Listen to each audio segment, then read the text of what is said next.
Hi, this is Scott Garibay, and today we're going to talk about Dungeons and Dragons, and we're going to talk about what happens to our vision for the narrative that emerges from our Dungeons and Dragons sessions, from our campaigns. So, I just want to. So, I'm a huge pool fan. Billiards, right? American billiards, and it's essentially a forsaken passion for me. I love playing pool.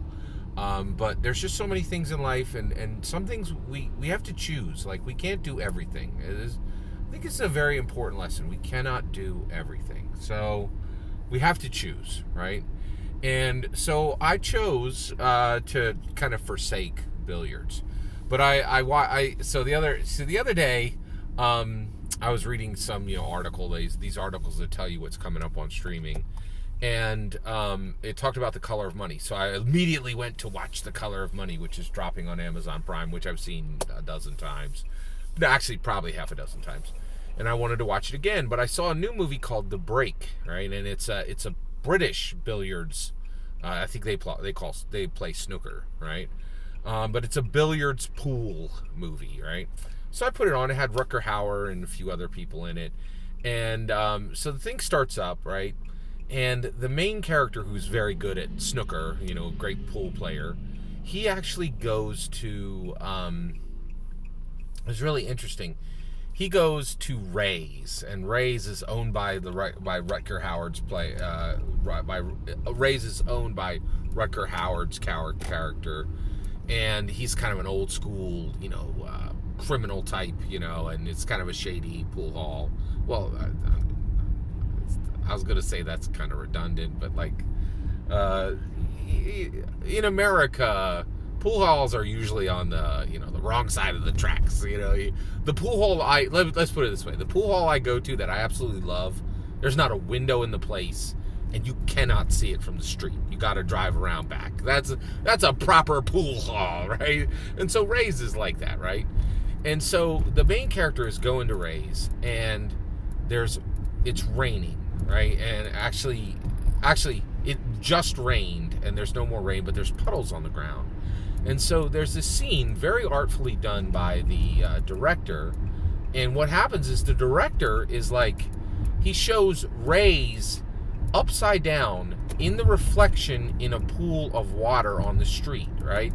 And so for about 5 seconds you see Ray's, but it's upside down, and you're in a puddle, right, on the ground, and you're like, wait, what is that? What's, you're seeing the street, there's a puddle on the ground, and Ray's, the name of the pool hall, is upside down, and you're reading it on the screen. And it's actually quite beautiful, right? And we as the viewer see it, right? But we see it upside down. We don't see it direct.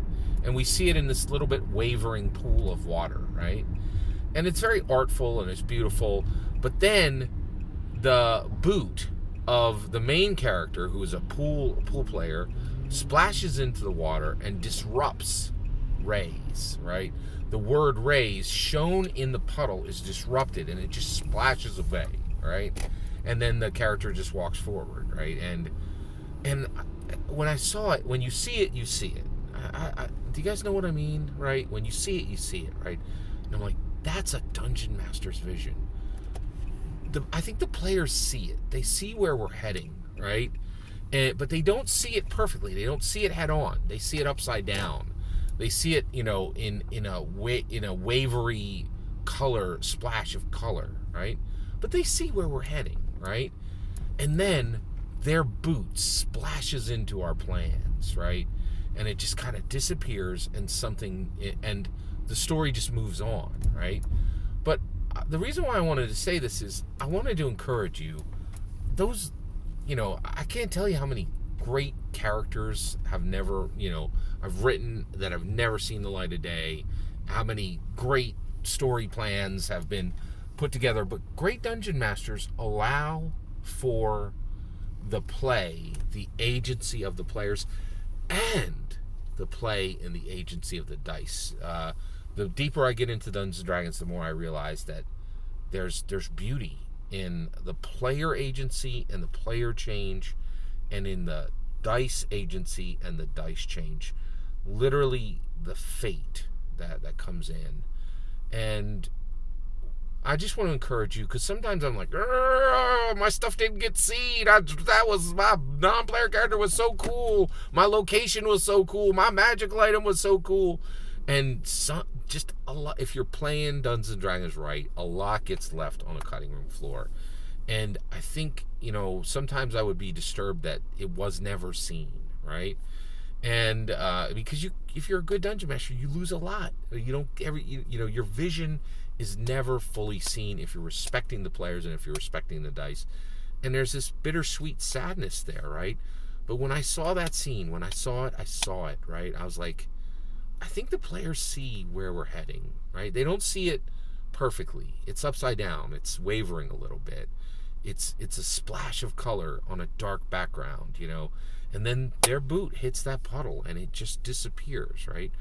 But in that moment, especially for some of your sharpest players, it's beautiful and it's a special thing, right? So I just want to encourage you to, because sometimes I mourn for the material I wrote that I think was just, fantastic, that never sees play. And if you're doing it right, I'd say like a third of your stuff is never going to see play, right?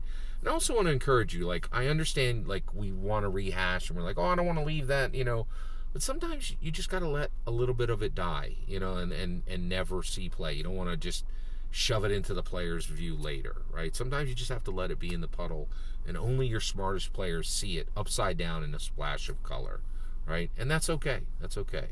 That's my thought. What do you think? Are you like, no, man, I always rehash my stuff? Or you're like, yeah, I see where you're coming from, Scott. It's nuanced. It's art. It's a beautiful thing. And we're so blessed to have Dungeons and Dragons. We're really just so blessed to have this beautiful ephemeral thing that blossomed in 1974 and I think is really about to hit its stride in 2024. Well, that's my opinion. I'd love to hear your thoughts. Let me know in the comments below. Please consider liking and subscribing, and have a wonderful millennium.